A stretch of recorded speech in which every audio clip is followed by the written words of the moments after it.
Let me tell you a story first before the chalice lighting. I don't remember if I've been here only a year and a half, but it's long enough not to remember if I've told you this story or not. If I have, don't stop me. 130 miles southwest of Minneapolis is the town of Hanska, Minnesota, population 402. Has anyone been to Hanska? Has anyone heard of Hanska? Yeah, right on, yeah. There's my Minnesotans. In Hanska, Minnesota, population 402, there's a little hill, which in that country is about 80 feet tall, little hill with a white church on top.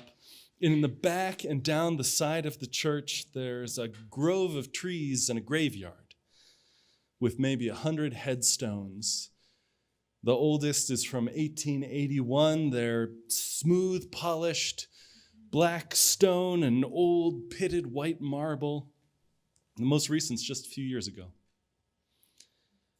I went there to preach some time ago in the early spring, a little bit later than this, but the early spring still, before the farm fields around the church had been plowed around this little island of a hill. And it was cold and it was early. And the wind was blowing hard and there was no living thing that I could see moving in that landscape. Nothing but me and the gravestones of this old Unitarian church.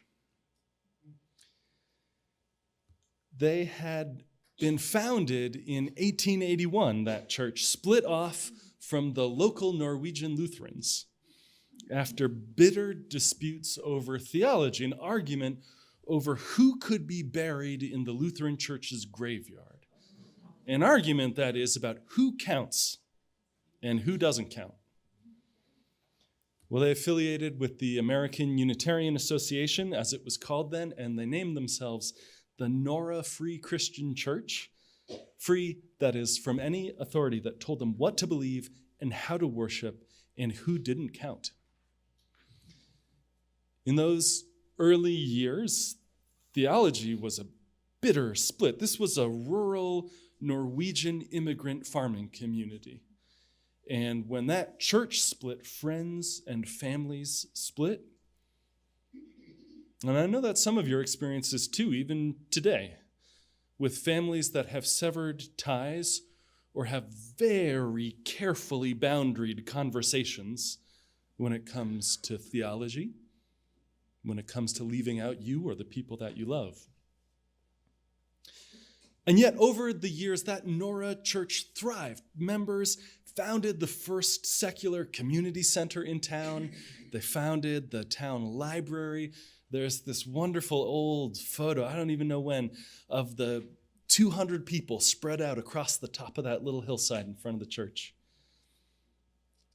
What kept them together was promises and commitment.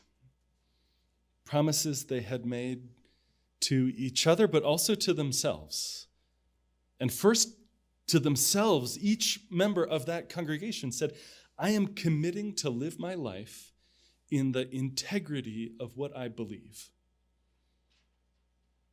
And one at a time, some after many years and some early on, said, I am unwilling any longer to speak the words and to give support to something I don't believe in, to something which excludes people I know and love.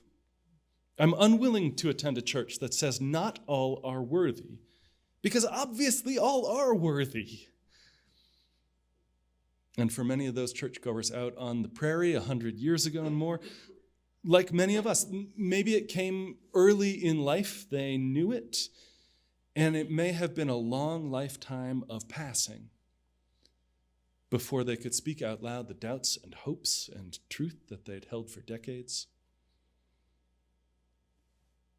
What united that church was promise and purpose. Promise first of each person to themselves and to the holy as they understood it, that they would live an undivided life. And to each other, that they would live all as individuals together in community. That they would commit themselves to witness the births and bury the dead. that they would return week after week toward the holy and do it with the full integrity of heart and mind and soul and leave none of themselves at the door, not compassion, not intellect, not deep self. None of that would be left apart from the other, all together, inside and all together outside too. They knew a century and a half ago what we know also, which is it is hard to grow a soul on your own. It takes community. They knew that it's hard to remove your masks and lower your guard and have authentic relationships in theory. That stuff has to be embodied and real. You got to make it for each other. They knew, like we did, that you can't find depth in the abstract. It's practice. It takes listening and silence. It takes reflection and time and space. It takes wise counsel and the experience of others. It takes more than just your own life to find it. We are today struggling,